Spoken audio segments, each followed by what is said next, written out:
اقرأ باسم ربك الذي خلق خلق الإنسان من علق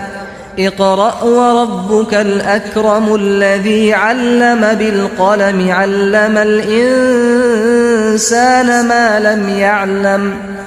كلا إن الإنسان ليطغى أن رآه استغنى إن إلى ربك الرجعى أرأيت الذي ينهى عبدا إذا صلى أرأيت إن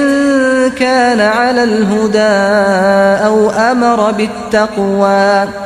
أرأيت إن كذب وتولى